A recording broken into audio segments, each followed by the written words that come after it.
Bon anniversaire, France 3 Picardie. C'est tout. Allez, bon anniversaire aux téléspectateurs et aux téléspectatrices. J'aurais dû commencer par là, France 3 Picardie. Et 50 ans et longue vie, bon anniversaire. Amis, confrères, collègues, 50 ans ça se fête. Alors bel anniversaire et vive la Picardie libre. Oui. Je vous souhaite un très bel anniversaire. Ça fait 50 bougies à souffler, allez-y. Bon anniversaire, France 3 Picardie. Ça marche toujours, le Vive la Picardie libre. Bonjour à tous, merci beaucoup d'être avec nous en direct. On continue notre marathon télévisuel, on fête ensemble 50 ans de télévision publique, 50 ans de France 3 Picardie, avec le public qui vient de plus en plus nombreux. Bonjour à tous, merci beaucoup d'être là avec nous ce matin pour nous accompagner lors de, de ce petit marathon télé qu'on avait décidé de vous faire partager et voilà, de sillonner un petit peu la région. Avec Anne-Sophie Roquette qui est à mes côtés, à ma droite. Bonjour Anne-Sophie. Bonjour Thibaut. Le soleil est avec vous. Ah bah heureusement que le soleil est avec nous. Et à vos côtés, Gontran aussi, qui est là pour piloter. Vous allez piloter toutes les deux cette émission. Bonjour Thibaut, bonjour à tous. Bonjour Gontran. Alors ça c'est notre dispositif ici. Vous allez voir aussi qu'on va parler de gastronomie dans quelques minutes. Mais notre grand fil rouge de cet événement, c'est Émilie et Aurélien. Ils sont partis hier en direct dans notre émission à 10h50. Ils sont partis sillonner la région avec cette magnifique déesse aux couleurs de l'ORTF et aux couleurs aussi des 50 ans de France 3 Picardie. Ils sont à Vervins ce matin, on les retrouve en direct.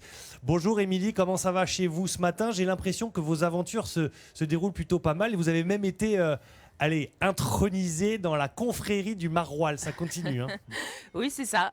Oui, ça s'est super bien passé. On a commencé à 9h ce matin du côté de Guise, où on était au Familistère. On a rencontré plein de monde et on a continué notre chemin à la Capelle. Et comme vous le dites, vous m'avez gâché la surprise. J'ai été intronisé par la confrérie du Maroilles. J'ai eu le droit à un petit tableau et à une petite médaille. Enfin, c'était super. Il y avait une super ambiance. Et là, donc, on a posé la voiture sur la place du marché du côté de Vervins. Donc, vous voyez l'église derrière moi, il y a le marché et il y a aussi le club de rugby qui est en train de s'entraîner. Donc on est en train de se mettre en place et puis on reviendra vers vous pour parler un petit peu de plein de monde.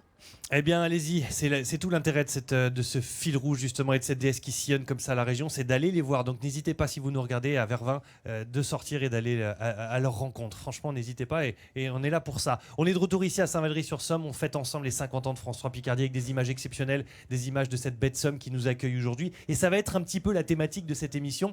On va découvrir comment est-ce qu'on en a parlé tout au long de ces 50 premières années de France 3 Picardie, de cette région, de cette baie de Somme, de ce parc du Marcanterre. On va revenir tout ça avec des images absolument somptueuses que vous découvrez à l'écran, des images aussi de cette transbaie qui accueille, de cette baie de Somme qui accueille justement la transbaie dont on va parler. Je me mélange tout là, ça y est. Et du coup, on va en parler dans un instant. Anne-Sophie et Gontran sont là. Comme on est dans notre marathon des 50 ans, on s'était dit que ce serait bien, pardon, mais c'est quand même un petit peu la règle, de commencer par les casseroles. Les premières télés. La première télé d'Anne-Sophie Roquette. Oui. Petit piège, on est en plein journal télé et Anne-Sophie nous parle de météo et on est très embêtés parce que franchement, vous allez le découvrir, Anne-Sophie, vous n'avez absolument pas changé. Oui, ça c'est votre bienveillance qui vous fait parler, Thibaut. Regardez. Bonjour Anne-Sophie. Bonjour Cédric. Est-ce que la météo est en forme? Il faut le dire très très vite, car aujourd'hui il est vrai qu'on va rester sous le signe de la grisaille. On va voir ça tout de suite sur la carte, si vous le voulez bien. Alors c'est ce que je vous disais, les brumes et brouillards qui sont là depuis ce matin vont avoir beaucoup la de mal veste, je l'ai encore dans mon dressing. C'est la coupe de cheveux qui a changé. C'était une bonne expérience quand même. Ah oui, non mais c'est génial, moi j'adore, mais c'est sympa. Et à vos côtés, on a J'ai hâte de voir. Gontran qui est très joueur, mesdames et messieurs, vous allez voir. Gontran, sa première télé, alors c'est sur France 3 que ça s'est passé. Oui, j'étais déjà corporate. C'est pas forcément dans un plateau de JT, c'était tout simplement dans un jeu que vous allez tous reconnaître. Gontran a fait, et ça peut s'applaudir, le 4 à la suite. Il est étudiant, passionné d'histoire, il rêve de devenir journaliste, il adore les voyages, il vient de Mignaloux-Beauvoir dans la Vienne. Voici Gontran. Quel âge? 22 ans. Gontran? En 57, 22 ans. dans quel film de Jacques Demy, la fille d'une marchande de parapluies est tombée amoureuse d'un garagiste? Les parapluies Cherbourg. En 2002, dans quel film réalisé par lui-même, Gérard Jugnot incarne-t-il un charcutier durant la Seconde Guerre mondiale? Monsieur Battinet. En 1970, quel métier donne son titre à un film de Claude Chabrol avec Jean-Yann et Stéphane Audran? Le boucher. En 90, quel film de Patrice Lecomte avec Jean Rochefort se déroule dans un salon de coiffure? Je sais. Allez. Le mari, la coiffeuse. En 99, ah oui! Oui! Les 4 à la suite, gagné, bravo. Tu as gagné quoi là sur ce jour-là? Alors j'ai gagné l'émission et j'ai gagné 4 dictionnaires, voilà, que j'ai toujours dans mes étagères. Il n'a pas déballé. Non, si, je les ai regardés une fois. Allez, vos invités sont arrivés, c'est parti, on parle de la baie de Somme, on fête les 50 ans de France 3 Picardie et du coup on va se plonger évidemment dans des archives. On parle de la baie de Somme et on parle du Marcanterre en compagnie de nos deux invités, Jean-Christian Cornette et Philippe Caruette. Alors on va les présenter aux téléspectateurs qui ne les connaissent pas. Jean-Christian, vous avez longtemps dirigé le SMACOPI, qu'on appelle aujourd'hui le syndicat mix baie de Somme Grand Littoral, qui permet l'aménagement depuis les années 70 de ce territoire. Et vous, Philippe Caruette, vous êtes la figure tutélaire du parc du Marcanterre, situé au nord de la baie de Somme, derrière le Crotoy. 200 hectares de nature. Alors on en parlera un petit peu après, mais de nature... Non, on va en parler tout de suite d'ailleurs. De nature faite par l'homme finalement, c'est ça un peu la spécialité. On va voir quelques images anciennes qu'on a retrouvées dans nos archives, parce que c'est un peu le propos de cette émission. Au départ, le parc du Marcanterre, c'est rien, c'est un désert blanc, hein, Philippe, c'est ça, c'est du sable. Tout à fait, c'est bien d'avoir retrouvé ces images de Michel Janson, parce qu'on voit des hommes qui travaillent, des hommes de la région. Il y avait plus de 150 ouvriers dans le domaine du Marcanterre, et c'est eux qui ont façonné les dunes, façonné les paysages pour créer cet espace. Donc ils ont fait un polder et ils ont fait pousser des pins qu'ils sont allés chercher en Corse, hein, si je dis pas de bêtises. Voilà, tout à fait. Michel Janson me disait souvent, j'ai planté 1,5 million de pins, et je lui disais, vos ouvriers ont planté 1,5 million de pins, et les hommes de terrain qui ont travaillé sur le site. Et ça, c'est vraiment important de ne pas oublier toutes ces personnes qui... Et sont pas connus. Et voilà, alors mes feuilles elles s'envolent, bah oui c'est ça la météo. On en parlera de la météo en Picardie un peu plus tard dans cette émission avec vous Anne-Sophie. Jean-Christian, le parc du Marcanterre aujourd'hui il fait partie de cet espace baie de Somme au sens large. Il fait partie de cet aménagement qui a commencé dans les années 70. J'ai une question toute bête, mais comment on aménage la nature? Elle ne devrait pas avoir à s'aménager la nature. Non mais c'est une bonne question. En fait le concept d'aménagement c'était de ne pas aménager. Et ça a été une idée extrêmement originale, c'est-à-dire que dans les années 70, la baie de Somme avait du mal à se positionner dans le concert des sites touristiques. Et des gens intelligents dans les années 74 se sont dit finalement on n'a qu'un bien et on va le mettre en valeur, c'est la nature. Et pour le mettre en valeur, il y a une seule solution, c'est de le préserver.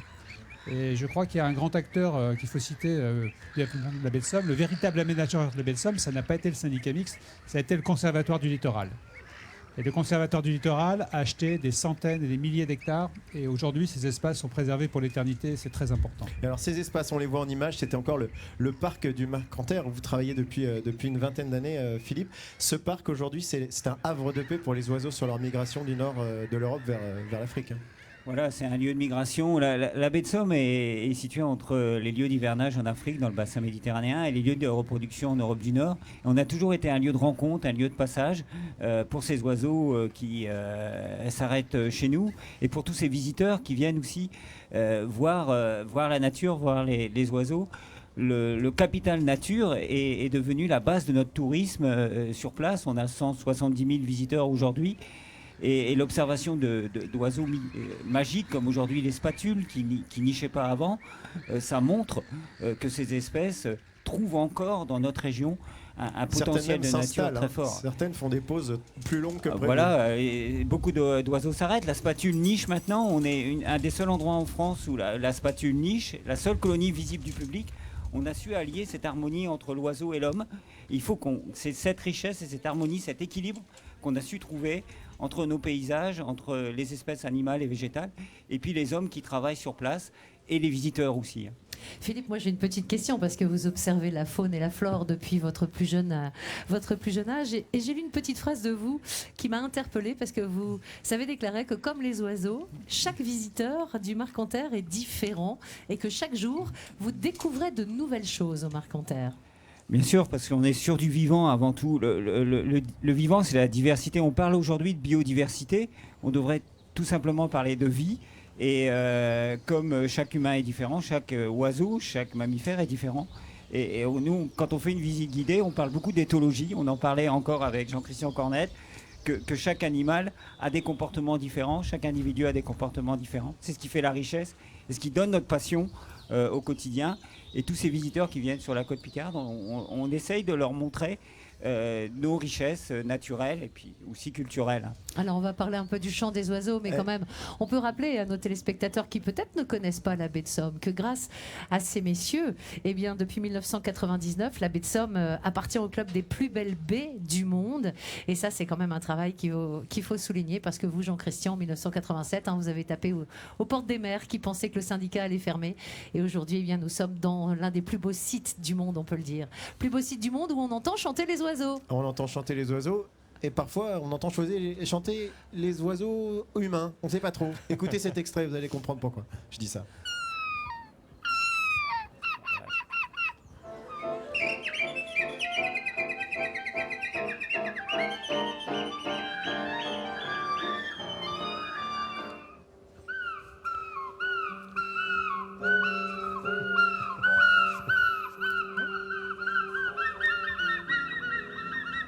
Voilà, c'est incroyable. Jean Boucaud et Johnny Ras, ce sont deux drôles d'oiseaux, ce sont deux gamins de la baie de Somme. Ils se sont connus ici, ils ont découvert le chant des oiseaux simplement en rentrant chez eux après l'école. Et puis leur jeu, c'était de s'amuser, à essayer de reproduire ces sons. Ils en ont fait désormais leur métier. Ils ont participé aux cérémonies des Molières, aux cérémonies des Victoires de la musique aussi. Ils se sont fait remarquer. Et puis, je voulais signaler. Et ils sont en. Oh, il y a trop de vent ici. Il y a du vent partout. Ils sont en Corée. Oui. En ce moment. Oui, on les avait invités à cette émission, ils avaient accepté l'idée, mais ils sont partis en Corée donner un concert. Ça veut dire que c'est vraiment mondial. Oui, parce qu'on les entend partout, ils font des concerts, ils ont même sorti un album. Je voulais juste le signaler avant juste signaler qu'ils ont un album qui s'appelle La Symphonie des oiseaux, qui est sorti cette année. Voilà. Je vous conseille d'aller l'écouter et peut-être même de l'acheter. C'est un mélange de musique classique et de chant d'oiseaux, c'est extraordinaire. Alors Thibaut nous le disait à l'instant, ils auraient aimé être avec nous, mais ils ont une vraie bonne excuse. Ceci dit,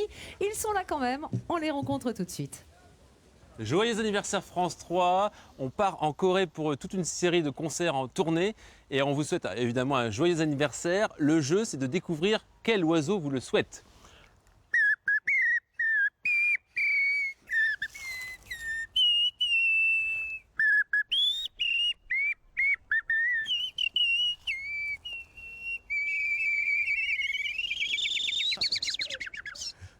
J'y connais pas grand chose, mais je dirais comme ça une avocette cendrée. Non, le public, on en pense quoi? Vous avez bon parce que c'est noir et blanc, là, vous avez le noir. Le public était d'accord. Alors, ça serait quoi, à votre avis? Un merle noir. Ah oui, d'accord, rien à voir. Oui. Si, c'est blanc et noir. Déception du public. Vous avez le noir, vous n'avez pas le blanc. Voilà. Bon, après, un merle qui chante joyeux anniversaire, c'est pas courant. C'est pas tous les jours. Il faut venir en baie de Somme pour le découvrir. C'est le langage des oiseaux. On va tout de suite faire une petite incursion à Vervins. On continue de fêter ses 50 ans de France 3 Picardie. La caravane avec notre DS au RTF sillonne la région. Elle est à Vervins ce matin en direct. Émilie, vous êtes avec nous. Il y a de l'animation à Vervins pour votre passage. Oui, il y a un petit peu de monde là, qui est là en train de regarder le club de rugby qui s'entraîne. Donc je suis avec le président Stéphane Cusset. Alors du rugby en tirage, c'est quand même pas courant. Le rugby, c'est plutôt les terres du Sud normalement. C'est plutôt les terres du Sud normalement, mais le rugby existe aussi au nord de la Loire et ici en tirage. Alors vous avez fait un grand club, donc le club de tirage, donc ça regroupe pas que Vervins. Non, voilà, on est parti nous sur une logique plutôt de territoire, de club de territoire que de club de clocher, avec notre identité de la tirage. Donc voilà, on est sur Vervins, La Capelle et Hirson. Alors expliquez-nous, vous avez quoi un petit peu comme équipe là qui est là aujourd'hui? Alors aujourd'hui, on a demandé à quelques jeunes de l'école de rugby de venir. Au niveau du club, on est présent donc en école de rugby, donc des moins de 6 ans jusqu'aux moins de 14 ans. On a une équipe cadet junior et minime qui sont en entente avec le club de Lens et une équipe senior qui évolue au sein du championnat des Flandres. Alors pour pouvoir exister, c'est important de se rassembler et de faire en sorte que les jeunes puissent se déplacer aussi. Oui, alors pour pouvoir exister, effectivement, arriver à une certaine catégorie d'âge, les jeunes en études, etc., c'est compliqué de les avoir. Donc c'est pour ça qu'on a souhaité, nous, se rassembler avec le club de Lens, parce que voilà, ça permet aux jeunes d'évoluer à un niveau plus élevé que si on restait tout seul dans notre coin. Et puis également, au niveau du territoire, on propose un ramassage à la Capelle des enfants le vendredi soir pour venir aux entraînements ici à Vervins. Donc vous faites tout pour que les gens puissent pratiquer le rugby ici. Ben voilà, vous avez découvert le club de rugby de Vervins et puis tout à l'heure on va se retrouver un petit peu sur le marché.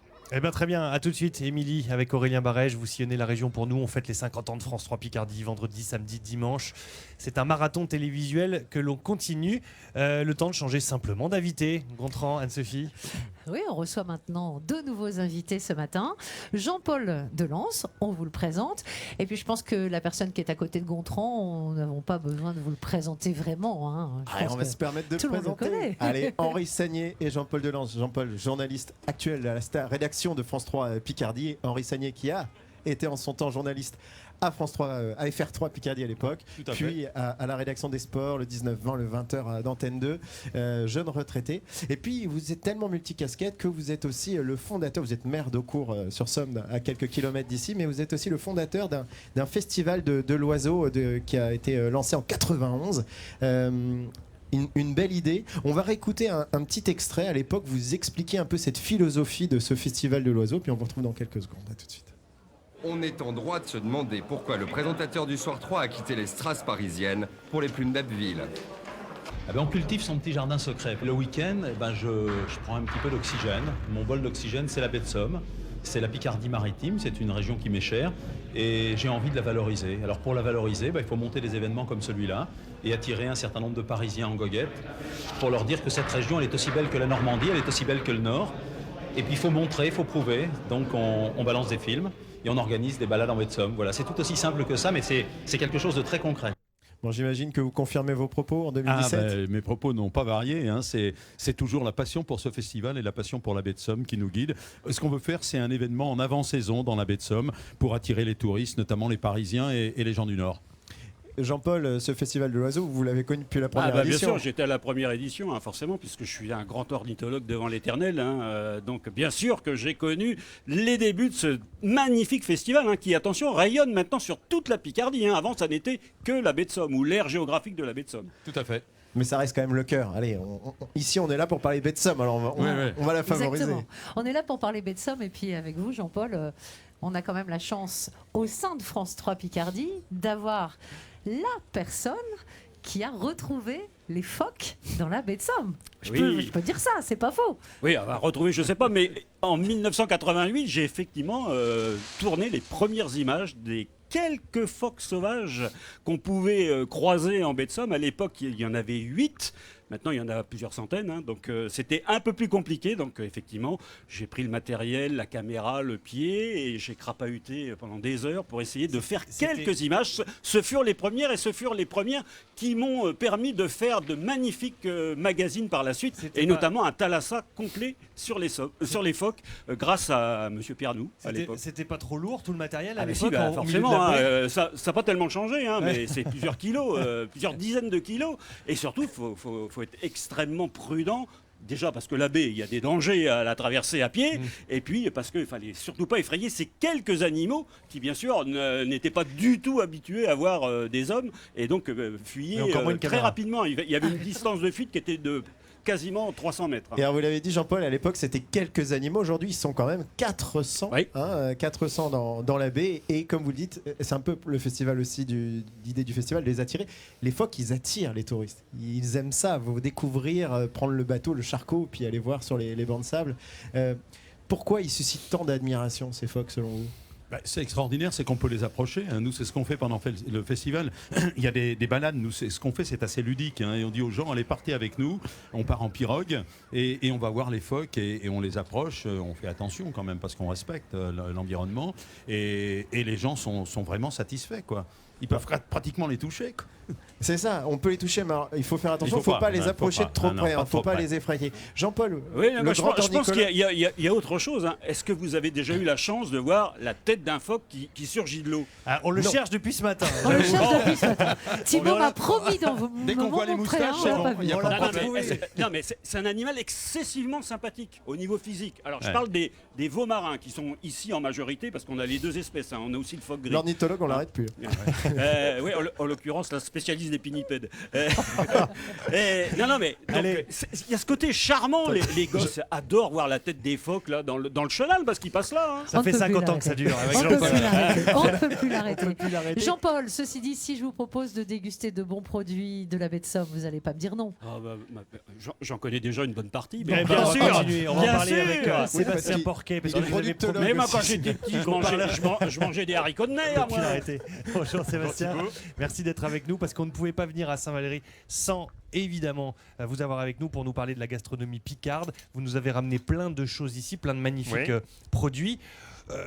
Jean-Paul, à ton avis, il y a quoi là? Je sais pas, faudrait que je vois. Il y a plein de choses. Je pense qu'il y a des oreilles de cochon, il y a tout ça. Oreilles de cochon, non. La salicorne. Salicorne non plus. Alors Sébastien, il y a sur ce premier plateau là-bas, qu'est-ce qu'on voit? J'ai un pote qui fait du saucisson à l'agneau de présalé. Ah bah voilà. Il y a aux corderies, en fait, on fait également notre chorizo. On a fait des tests aussi de saucisson. On a notre Nutella Picard. Il y a une terrine de mouflon. Bon, il y a aussi beaucoup de plantes et ça, on va vous voir à l'image parce que vous êtes le chef cuisinier du restaurant de l'hôtel Les Corderies à Saint-Valery et on vous voit dans la cuisine travailler et on vous voit travailler aussi surtout dans un jardin, dans le fameux herbarium ici à Saint-Valery où c'est votre supermarché en fait. Ouais, c'est mon supermarché et puis du coup ça sert en fait à aromatiser beaucoup de choses. Par exemple là c'est les Saint-Jacques qui sont cuites dans leurs coquilles attachées et ça a permis en fait de les agrémenter. C'est mes piments. Mes petits condiments, c'est les épices. Et ça donne ce genre d'image, regardez. Voilà forcément, hein. Elle commence à bien cuire depuis tout à l'heure. Je vais la mettre à la lumière, voilà. Alors du coup, pendant cette émission, vous allez nous réaliser quelque chose, un petit fil rouge, à partir de, puisqu'on est en baie de Somme évidemment, un petit agneau de présalé tout simplement. Bah, c'est ça en fait, il pâture juste devant. J'ai encore jamais cuisiné sur la place, mais comme ça c'est fait. Il y a une première atout. Il y a toujours une première atout. Et donc du coup c'est l'agneau de présalé.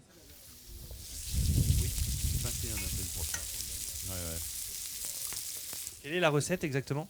Je sais pas encore. Avec moi, on sait jamais. Là, il y a des idées, j'ai ramené beaucoup d'ingrédients et puis ça va se composer tout le long de l'émission. Ça saute, hein? C'est pas mon outil de travail, hein. Alors l'idée, c'est d'assembler tous ces ingrédients made in Picardie, hein. Ouais, tout vient de Picardie jusqu'au quinoa. Donc le mouflon, c'est dans le Marcanterre. Le safran, là, qui est ici, c'est la pâtissière Justine. C'est au safran de la baie de Somme. On fait aussi nos propres macarons d'Amiens. Et tous les petits éléments, ça c'est l'argousier de la baie de Somme qu'on a réussi à transformer. Alors, en fait, c'est une baie qui pousse dans les dunes. Ouais. Et nous, on l'a remis en billes. Très bien. Et ça va condimenter en fait le plat d'agneau à la fin. Et on va suivre tout ça tout au long de cette émission. On va revenir vous voir régulièrement. Merci beaucoup en tout cas d'être avec nous merci à vous. Ce matin, Sébastien. C'est l'heure de parler. Vous l'avez déjà faite la Transbaie? Oui, je l'ai fait, oui. Et alors? La première fois 800, non pas en cuisine, la première fois 800, la deuxième fois 300. Bon. Mais je la ferai plus. C'est pas mal. C'est bien. Denis Courtois vous a rejoint, on parle de sport maintenant. On parle de sport en effet avec Denis Courtois qui est le créateur de la Transbaie et nous en parlions tous les deux il y a quelques instants pendant que Thibaut nous faisait des élans d'odeurs superbes et sublimes sur ce plateau. La Transbaie à l'origine c'est le jour où vous avez décidé d'arrêter de fumer, 1987, et vous êtes mis à courir. C'est un peu son origine. Oui, pour m'aider à arrêter de fumer, je me suis mis à courir. Oui, mais la Transbaie n'est pas venue tout de suite. J'ai couru un an, 2 ans. J'ai arrêté en juillet 87. Et après, cette idée est venue, mais ce ne serait toujours... Enfin, donc, j'ai traversé seul la baie de Somme en courant. Et après, j'ai invité 4 copains, dont Jean-Louis Chénier, qui est encore dans l'organisation de la Transbaie, qui m'avait dit à ce moment-là, c'est matériellement impossible. Je serrais les coudes et ça a continué. Puis après, et ça a continué jusqu'à cette année et ça ne s'arrête pas. Et ça ne s'arrête pas. Et ça a commencé avec quelques fous furieux et c'est 6000 coureurs désormais. 6500 coureurs, oui, limité à 6500 au départ coureurs. Et 6500 Il y a encore 6500 parce qu'on limite pour les questions de sécurité. sécurité. Oui, questions de sécurité. Enfin, à tout point de vue, c'est bien, il ne faut pas plus. Alors, on rappelle aux téléspectateurs, la Transbaie, c'est une course qui se fait aller-retour entre Saint-Valery, où nous nous situons actuellement, et de l'autre côté de la baie, le Crotoy. Aller-retour 17 km dans le sable, dans la boue, c'est de la folie. Il fallait vraiment être fou. Il faut regarder les images. Là, je dis toujours à vol de goéland parce que ça n'est jamais bien précis cette affaire-là. C'est à peu près 17 km. Oui. Et alors vous dites aussi, plus c'est mou, plus c'est dur. C'est un slogan que j'ai trouvé et puis ça se justifie. Quand vous regardez les images, après on peut tout interpréter. Hein, c'est comme tout ce que je dis. Plus c'est mou, plus c'est dur, effectivement. Non, je confirme. J'ai eu l'occasion de parcourir la Transbaie. Je vous assure que sur la fin, en plus, quand c'est bien mou à la fin, là, c'est le pire du pire. Oui. Et on a envie de recommencer, c'est ça qui est le plus fou. Je pense que l'an dernier, il y a eu 7000 inscrits en 5 semaines. Il y en a toujours 500-600 qui ne viennent pas, donc on attrape les 6500 questions là. Et j'ai bien l'impression que cette année, pour la 30e, ça va encore aller plus vite. Donc bien en amont, on va informer les éventuels coureurs qu'il va falloir pas mettre deux pieds dans les mêmes chaussures. En 30 ans, 3 Français seulement qui sont arrivés sur la première marche du podium. C'est voilà, il faut que ça se bouge un peu en Picardie. Il faut qu'on ait des coureurs qui arrivent à gagner plus souvent. Alors je ne sais pas au niveau des performances et des premiers, je m'en occupe pas trop parce que je pense que la Transb, c'est tous ceux qui courent la Transb, c'est leur victoire quand ils arrivent au bout. Donc les premiers, bien sûr, sont des coureurs qui sont, c'est très beau à voir évoluer parce qu'ils sont d'une souplesse, d'une élégance. Mais après, même si ça n'est pas élégant, on voit que c'est très très dur. Alors que ça demande quand même beaucoup de volonté. Hein, c'est ça, la Transb, là on le voit pas encore sur ces images, mais alors des fois il y en a qui parcourent les 17 km déguisés de manière spectaculaire. Ça paraît encore plus difficile et encore plus fou. Alors là, les déguisements, c'est pareil. Il y en a beaucoup qui voudraient courir déguisés. Je dis toujours, pour être déguisé, il faut avoir une grande condition physique parce que nous, on est pris au niveau de la sécurité dans un temps donné. Et forcément, déguisés comme ils le sont, ils ne peuvent pas évoluer à une vitesse. Et donc, après, ils risquent de mettre l'organisation un petit peu en difficulté. Alors, sur notre plateau, on a la chance d'avoir un grand sportif. Voilà. C'est Henri Sagné. Journaliste sportif, cycliste. J'ai jamais fait la Transb encore. Hein. Jamais. Mais pourquoi pas? Encore, il a dit. Encore, donc ça va venir. Non, mais je le ferai bien. Ça donne envie de la faire. Alors, on fête les 50 ans. L'année prochaine, il fête les 30 ans. Vous étiez là pour les 50 ans, vous serez là-bas pour les 30 ans. Pourquoi pas. Et puis Henri, il faut le signaler, est quand même l'initiateur de la ronde Picarde. Hein, donc c'est un peu le principe de la Transb en deux roues. C'est en septembre. Vous venez faire les 150 km. 150, il y a même plus. Hein, il y a près de 200 km. Il y a aussi pour les débutants une course de 50 km. Je sais qu'il a fait. Non, 120, moi quand je l'ai. 120, il y en a une de 55 aussi. 125. Mais celle de 125, il l'a faite. Et ça, c'est pareil, c'est le phénomène de masse. Hein. On est 1500, 1600 au départ, et puis c'est l'amitié autour du vélo et du sport, et ça c'est bien, et c'est aussi un trait d'union entre une grande ville qui est à Ville, pas loin d'ici, et un tout petit village au Cours-sur-Somme que j'ai l'honneur d'administrer. Merci beaucoup Ressani, merci beaucoup Denis Courtois. L'amitié c'est aussi autour d'une bonne table. Eh oui. Et ça sent bon, c'est en train de se préparer ici. On a envie de venir les rejoindre. Regarde, pour le moment chacun sa place. Je reste là, regardez, c'est en train d'être assemblé. Qu'est-ce qu'on a? Jacques Dulphy nous a rejoint. Bonjour Jacques. Bonjour. Merci d'être là, attention ça va prendre feu je crois. Oui, je vais venir vers vous. Mettez le feu à mes berbes. C'est en train de prendre feu. Jacques Dulphy, plus passionné que vous de la langue picarde, c'est pas possible. On est dans votre élément là. Oh, il y en a quelques-uns qui sont au moins aussi fous que Picard. Je suis d'amener les mains, oui, parce qu'à Sawari, osait tout à eux des jevimeux, puis d'un jevimeux au père les couverts grammains Picard. Demain, vous allez sortir dans le courrier Picard une petite tribune que vous avez écrit gentiment pour les 50 ans de France 3 Picardie. Un petit extrait de ce qui peut nous attendre. On va s'attendre à quoi? On va parler de quoi? Je fais une chronique d'un courrier Picard et depuis acheteur plus de 20 ans. Et puis dimanche et demain, je chronique à Alsro, à Perpot, chez 50 ans, d'elle télé régionale. Hein. Donc on va se retrouver dans un pays qui va s'appeler Molimont. Et puis à Molimont, il y a 50 ans, la télé, elle vient. Et puis justement, vu que nous sommes dans la cuisine, elle vient tourner une émission à Perpot des sites. Alors, en une journée, avec des matériels qu'on a pu acheter, des caméras comme des moissonneuses-batteuses, avec des kilomètres de câbles, avec un animateur, un Richapet, comme vous êtes acheteur, eh ben, ils vont faire des ramassages, des cueillages, des grugeages, des pressages et des pommes. Hein, oser d'un... J'avoue que j'ai pas tout compris. Bon, personnellement, là à ma droite, ça a compris non? Bon, non, courrier pareil. Picard demain, vous retrouverez l'intégralité. Je ne m'importe pas forché. Du texte. Merci Jacques. Vous avez vu, ça sent bon. Il y a plein de produits, Picard. On en est où, Sébastien, dans l'élaboration de cette recette? Vous avez fait flamber des petites cailles là, je crois. Alors c'est pas des cailles, c'est des bécassines. Des bécassines. C'est parce que c'est pour rendre hommage en fait à la chasse au gibier d'eau. D'accord. Celles-ci, elles viennent d'à côté, là, du Port-le-Grand, étaient chassées par Arnaud. Et donc par-dessus, en fait, là, elles ont été fumées au foin, elles ont été cuites au four 20 minutes. Et là, hop, il n'y a plus qu'à servir avec le jus de gibier. De gibier, tout simplement. Voilà, il y a eu tous les aromates, les plantes, etc. qui ont aromatisé tout ça. Ça sent bon. Là, à côté, l'agneau de présalé que vous avez continue de cuire, hein, c'est le petit fil. Il faut le faire rosé ou le faire... Moi, je vais le servir rosé. D'accord. Et là, à côté, ces petites verrines, vous êtes lancé aussi dans la fabrication d'une ficelle picarde revisitée. Ouais, alors elle n'est pas revisitée totalement, parce qu'en fait, c'est les mêmes ingrédients qu'une ficelle picarde. Vous avez une crêpe, ensuite vous avez une duxelle de champignons, donc normalement c'est la vraie. Champignons qui sont produits tout près par le GAEC de Linière en bio. À l'intérieur, en fait, on a rajouté ça, Ça, c'est notre propre jambon qu'on fait nous-mêmes. Celui-là, en fait, c'est un jambon de Wagyu. De Wagyu. Ouais, c'est comme le bœuf de Kobe, sauf que celui-ci, il est produit en Picardie par Alexis Merlot. D'accord. Tout près, ça s'appelle le Wagyu des 2B. Et là, c'est une émulsion gratinée. Donc ça a le goût de gratin. Très bien. Avec la tome au foin d'Anselme Baudouin. Encore un produit Picard. C'est important pour vous de travailler avec les produits made in Picardie, justement, et de faire vivre le terroir comme ça régional? Non, mais du coup, on se rend compte qu'il y a beaucoup de choses, en fait. Je manque de rien. Finalement, en fait, on dit souvent que j'ai aucune limite. Ma seule limite, c'est les produits, mais finalement, quand on s'entoure d'une centaine de personnes, on arrive à tout faire. Très bien. Merci Sébastien, on vous retrouve dans quelques minutes. Merci Jacques d'être venu jusqu'à nous. Votre rubrique demain à découvrir dans le courrier Picard pour l'anniversaire de France 3 à Picardie. On va se rendre tout de suite à Vervins avec Émilie et Aurélien. On les appelle les Émiliens depuis le début de cette tournée. Ils sillonnent pour vous, la région, pour fêter l'anniversaire. On est à Vervins en direct avec vous, Émilie. Ouais, et puis je suis en train de vous vendre des fleurs là sur le marché qui est en train de se vider tranquillement puisque c'est bientôt l'heure de la fin.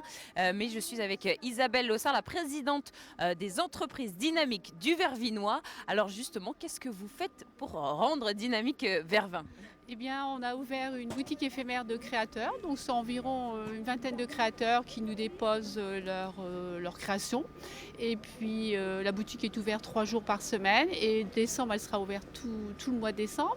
Et ensuite, on est toujours, forcément, on est subventionné par la ville de Vervins et aidé matériellement et techniquement. Et ensuite, on organise un salon idées cadeaux. C'est la 9e édition. Et ce salon aura lieu le 19 novembre. Oui, donc c'est bientôt. Voilà. L'idée, c'est vraiment de dynamiser ce centre-ville. Voilà, il en a besoin. Il en a besoin, oui. Et puis en plus, c'est de faire connaître un petit peu tous les savoir-faire. Hein, ça, c'est important. Et voilà, donc ça nous permet de rencontrer du monde du secteur créatif. Vous mettez à l'honneur des artistes du coin. Oui, tout à fait, c'est ça. Des gens qui viennent d'où? Alors, il y a beaucoup d'Axonnais, mais on s'étend un petit peu quand même sur le Nord et un petit peu les Ardennes, parce que forcément, il faut quand même rester ouvert à tout. Alors, vous me disiez que vous avez déjà eu une expérience avec France 3 Picardie. Oui, oui, ils sont venus filmer chez moi quand ma fille Dorothée, justement, est créatrice de prêt-à-porter. Ils avaient fait un petit reportage sur ses créations. C'est important d'avoir une télé régionale? Oui, je pense que c'est important. Moi, je la regarde même régulièrement. Merci de nous regarder. Alors, on est toujours sur le marché qui est en train de se vider petit à petit. Puis, on vous fera un petit coucou pour vous dire au revoir tout à l'heure. Eh bien, merci beaucoup. On continue ce périple, ce marathon avec cette déesse aux couleurs de l'ERTF. Si vous la voyez passer sur la route, faites leur coucou. N'hésitez pas à aller les voir tout au long de ce marathon. On va parler de météo maintenant. C'est normal, c'est Sophie Roquette qui est avec nous. On ne pouvait pas ne pas parler de météo. Oui, puis avant de parler de météo, je voudrais tout simplement rappeler à nos téléspectateurs qu'habituellement, à cette heure-ci, ils ont leur journal télévisé. Là, évidemment, France 3 Picardie a 50 ans. Vous retrouverez votre journal télévisé ce soir. On l'a juste pris en main. Mais en revanche, il y a aussi une petite météo habituellement à cette heure-ci. Lorsqu'on m'a dit, peux-tu raconter 50 ans d'histoire météo en Picardie? Je me suis dit, ah là là, comment je vais faire? Ça va être dur. Je l'ai fait à ma façon, vous allez comprendre. Mais pour le moment, nous allons traditionnellement parler du présent pour donner la météo. Qui nous est transmise par la station d'Abbeville après quelques pluies nord. Raconter l'histoire de la météo en Picardie. En 1967, on se passait un papier. Mais quoi qu'il en soit, la Picardie, c'est comme partout, depuis tout temps et par tous les temps. La météo, ça fait parler tout le temps. Regardez, pas du tout, ça monte. Température relevée aujourd'hui à 16h, 76. À l'époque, on parlait des températures relevées le jour même. Pas de prévision, ça vous paraît pas étrange? C'est bizarre, hein, ce réchauffement de la Terre. Là. Même en été, des fois, il arrive qu'il fasse très froid. Non, capricieuse à ce point-là? On a tout eu cette année.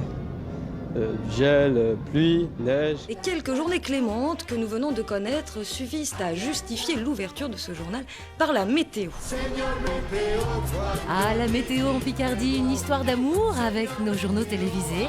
Nous sommes toujours à vos côtés et certains journalistes, grâce à elle, ont réalisé leur rêve, présenter la météo. Les vents seront de sud-ouest modérés assez forts. La tempête encore. C'est vrai, nous avons toujours été à vos côtés en cas de coup dur, comme ici à Mers-les-Bains. Et nous nous apercevons que les vagues sont gloutonnes.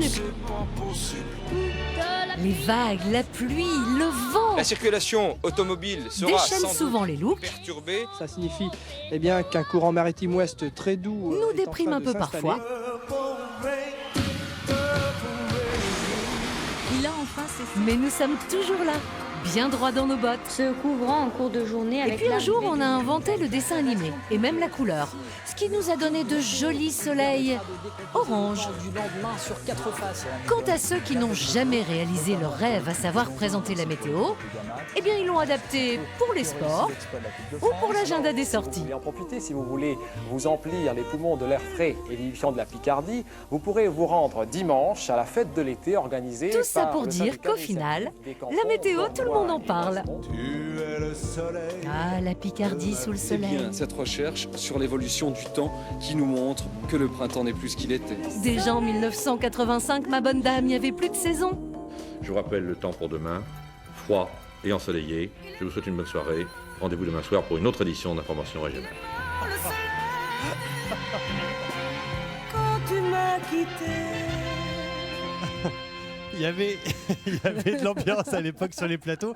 La météo tournante sur un cube, c'est magique. C'est magique, et puis le soleil orange, c'est magique. C'est incroyable d'avoir ces archives. Non, non. On dit qu'il fait jamais beau en Picardie, regardez. Regardez, qu'est-ce qu'on peut faire de plus? Il fait beau, il y a un petit peu de vent, il y a du soleil, c'est le bonheur. C'est le bonheur. Et le soleil, c'est super pour faire de très beaux clichés de la Picardie. Et ce n'est pas notre nouvel invité qui va me dire le contraire, puisque Thibaut, vous êtes photographe. Oui, c'est ça exactement, photographe. Et alors, vous, si j'ai bien tout compris, vous avez fait le tour du monde avec votre appareil photo. Vous avez fait de très très belles photos ici en baie de Somme, notamment on va, je pense, voir quelques images de chevaux. Et puis un jour, vous avez décidé de poser vos valises ici avec votre épouse, de vous installer là. Vous êtes Picard à l'origine ? En fait, je suis Picard, je vis ici depuis mon enfance. Et il se fait qu'en effet, par le biais de mon métier, je devais voyager dans le monde entier. Et je continue de voyager, je continue de faire mon travail dans le monde entier. Et quand je rentre, je suis ici en baie de Somme. Donc on va voir quelques petites images de chevaux, parce qu'en baie de Somme, Il y a un cheval. il y a un cheval qui est célébrissime. Le Henson, voilà, c'est le dernier cheval qui a été reconnu comme race officielle française il y a une quinzaine d'années. Et il est né ici même, à quelques kilomètres dans la baie de Somme. Le seul secret, c'est son nom. On ne connaît pas l'origine du nom. C'est un secret industriel. Peut-être qu'un jour, on le découvrira. Mais en tout cas, il fait les beaux jours des touristes qui viennent découvrir la baie. Et notamment des gens qui viennent au Festival de l'Oiseau, parce que je me dis que le Henson fait aussi partie des choses qu'on découvre. au Festival que de l'on l'Oiseau. découvre et on se fait des balades aussi à dos de Henson. Hein. Ça, c'est fabuleux, quoi. Alors, je voulais rebondir entre le Festival de l'Oiseau et la photo. Parce qu'au Festival de l'Oiseau, vous avez un concours photo. L'image, cette lumière qui touche Thibaut Dermy pour faire ses clichés, elle vous touche aussi vous-même. C'est les couchers de soleil ou les levées de soleil ici, c'est extraordinaire. Et c'est vrai que nous, on a des photos, on fait un concours international. Et ça vient du monde entier. Et au début, on en avait une vingtaine. Maintenant, on en reçoit par milliers. On est obligé de faire des sélections. Et il y a une des expositions photos qui se déroule ici, d'ailleurs, à Saint-Valery. C'est extraordinaire. Et alors, je vous donne les dates. Hein, allez-y, on en profite. 21 avril prochain, qu'on se le dise, Festival de l'Oiseau. En baie de Ici, Somme. en baie de Somme. Thibaut, qu'est-ce qui vous touche dans cette lumière de la baie de Somme quand vous faites vos clichés? Ce qui me touche, c'est la lumière, justement, et la façon dont elle est tout le temps en train de changer. Regardez ce matin ce qui s'est passé. Moi, je savais pas trop, quand on est venu à moto avec mon fils, on savait pas trop quelle est la météo, et finalement, ça arrête pas de changer, et les lumières changent tout le temps, et c'est ce qui fait sa beauté. Ce qui la rend aussi difficilement maîtrisable, j'imagine. Oui, mais le fait de ne pas maîtriser, c'est justement dans ces moments-là qu'il y a des images qu'on arrive à réaliser qui sont plus fortes que les autres. C'est une lumière qui est apaisante? C'est pas forcément une lumière qui est apaisante, c'est une lumière qui change tout le temps. En fait, on croit qu'on photographie les choses, mais on photographie pas les choses, on photographie la lumière qui se pose sur les choses. Donc, le fait de photographier avec la lumière, ça permet de montrer la baie de Somme à différents moments de la journée, à différents moments même de la nuit, et de montrer ses variétés, sa richesse. Alors cette baie de Somme, vous l'aimez tellement que vous êtes installé, vous avez ouvert un gîte. On va voir quelques images. Je parlais de lumière apaisante, c'était à dessein parce que vous aimez la zénitude, Thibaut Dermy. Votre gîte, c'est toute cette histoire, ce plaisir d'être dans la nature. C'est quoi le sentiment on se sent bien, on est reposé quand on est comme ça, regarder les paysages de la nature qu'offre la baie de Somme.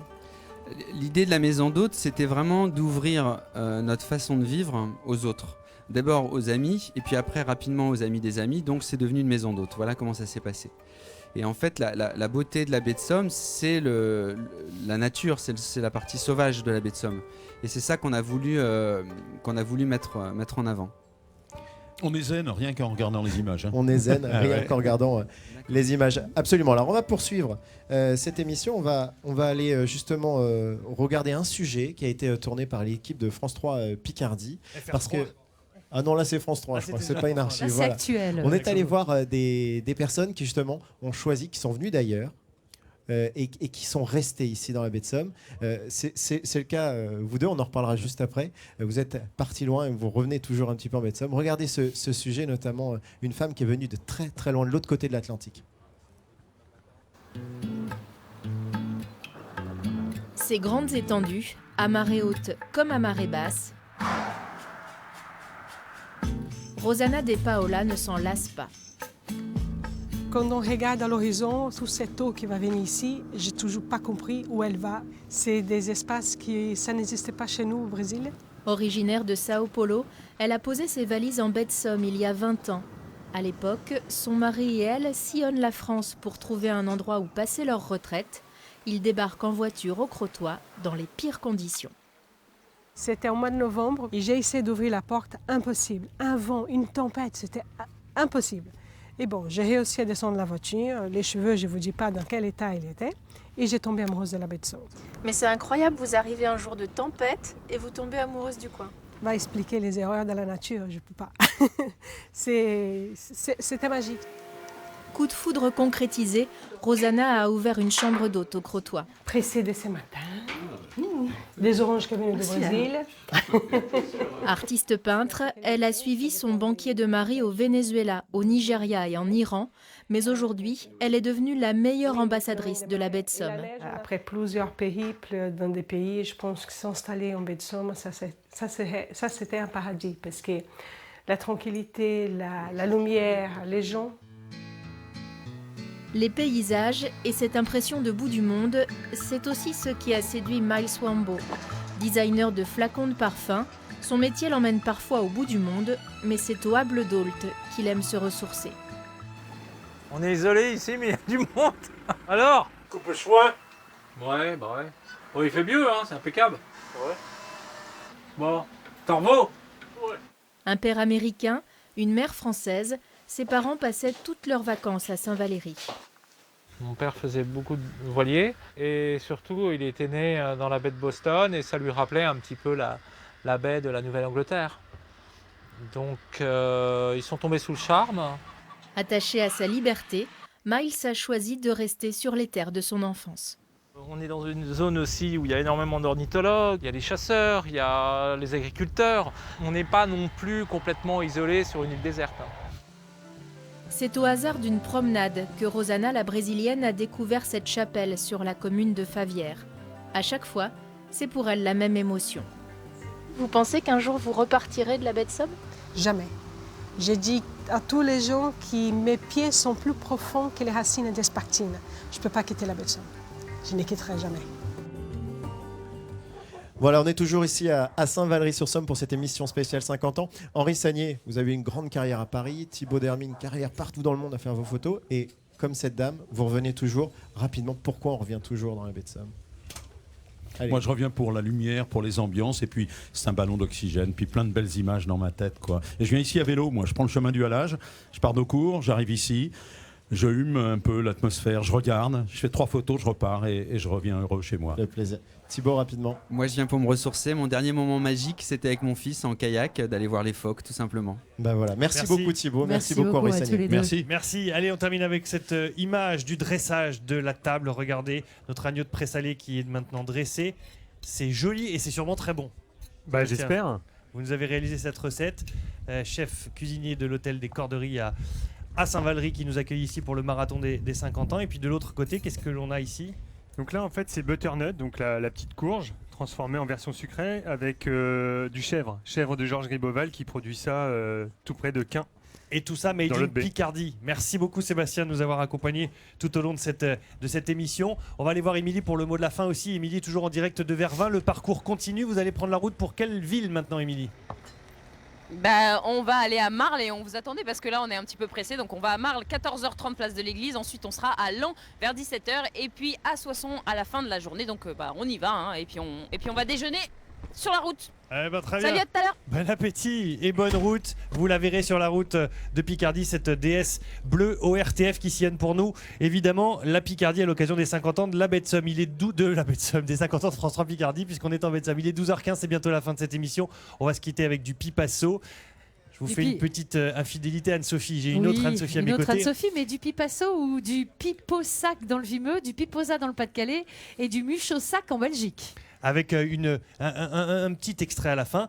Qu'est-ce que vous avez entre les mains? C'est quoi ce pipasso finalement? C'est un symbole de la Baie de Somme. Oui, tout à fait. C'est une cornemuse picarde. C'est la cornemuse dont on jouait dans le domaine linguistique picard qui va du Vimeux jusqu'à la Belgique en passant par le Nord-Pas-de-Calais. Il a failli disparaître avec son répertoire il y a quelques dizaines d'années. Puis il a été redécouvert par des passionnés qui ont réussi à en refabriquer, à retrouver le répertoire, les chansons et qui depuis offrent au public cette musique et cette langue qui ont failli disparaître. Allez, on prend une grande respiration. Je vous laisse vous mettre en place pour nous faire un petit morceau. Ce sont les Pipassonneurs. Merci Gontran, merci Anne-Sophie. Merci Thibaut. D'avoir été avec nous pour cette émission. On continue de fêter le marathon de France 3 Picardie tout au long de ce week-end, de la journée et de dimanche bien évidemment. On se retrouve sur les coups de 17h30 à Chantilly pour une émission spéciale vraiment orientée sur le patrimoine avec Dominique Patinec et des images exceptionnelles. Juste le temps d'y aller. Et n'hésitez pas à aller encourager la déesse qui sillonne la région. Merci à tout le monde. Les Pipassonneurs concluent cette émission. Merci.